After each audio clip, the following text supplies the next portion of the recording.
Trump and Democrats from themselves. You know, guys, I was thinking about just saying it's the Tara and the Rick show, and I was just going to sit back and let y'all talk, but it's my show. It's your show. I'm going to do beauty before age, Rick. I'm sorry to say this. Tara, I'm going to start with you. South Carolina is the next big contest for Nikki Haley to try to stop Trump, but she's down double digits. No big surprise to Trump in most polls, even in her own home state. Her Hail Mary, Tara, is a combo of anti-Trump Republicans, some independents, and maybe Democrats who aren't going to vote in their own primary today. Should we expect a campaign suspension speech in the next few days from her? Well, a Hail Mary is accurate here. I mean, she's down by a considerable amount, and I don't know anyone in recent political history who's come back from a deficit like that to win their own home state. And you notice that she's been tamping down expectations, saying she doesn't need to win in order to move on. And I think that's probably more realistic. If she comes within, let's say, 10 percentage points or so, she still has a case, I think, with her donors to continue to troll Trump because of the way the delegates are dispersed.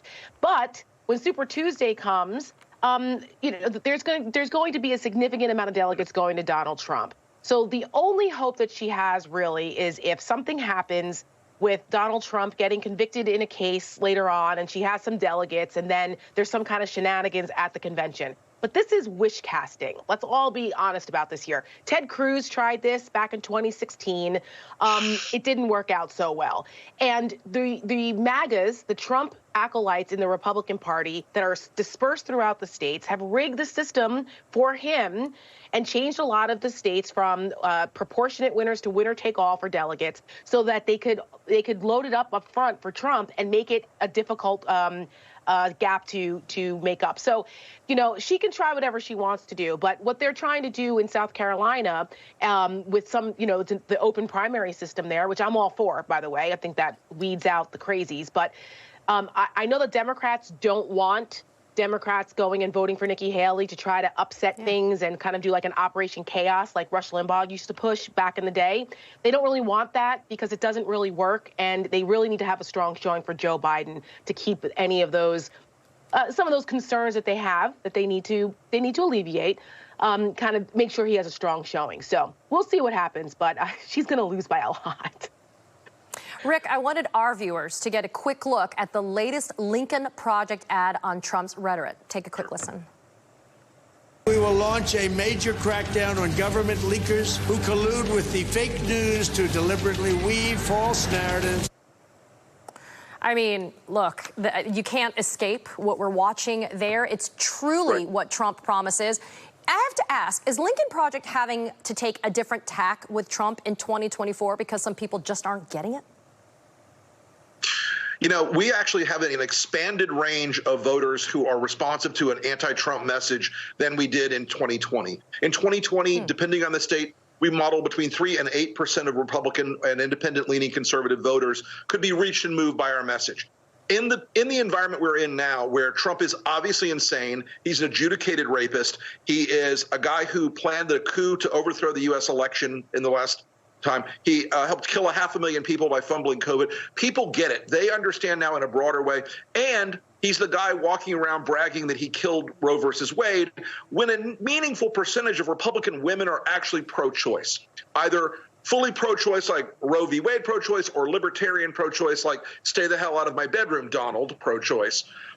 And so we believe now the number is between 7 and 11%, depending on the state, in our models. We think there's a larger audience now. It is important, though, that a key audience in America not normalize Trump anymore. And most of those folks still in the media who treat this like it's a normal Republican and a normal Democrat fighting over normal things. It's not. It's one guy who is insane and dangerous and one guy who is old but doing a good job. Tara, let's talk about the latest jobs report, and let's talk about what Joe Biden is doing and doing well, blowing away market expectations, with even former director of the National Economic Council under Trump, Larry Kudlow, saying, I know many of my conservative friends are trying to drill holes in it, but you know what, folks? It's what it is, a very strong report. Tara, the economy is always something that is number one when you poll voters as to what their concerns are the most, whether they're Democrat or Republican. But that's the reality, a spectacular jobs report versus what Republicans are peddling to their followers. I'm so happy we're talking about the jobs report because every day that this new economic news has come out, I've been tweeting at the Biden campaign saying, this should be front page news. You guys should be leading every single day with this, screaming it from the rooftops, because we know how things are covered impacts voter behavior and the impression and attitudes of the American people. Because most people, they're not going to dig into the crosstabs of economic reports. They're going to read headlines.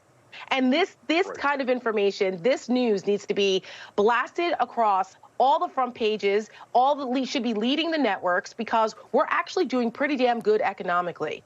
Not only was this a great jobs report, so much so that you have, like you said, Larry Kudlow and conservative economists acknowledging it, but we're also leading the world in oil production.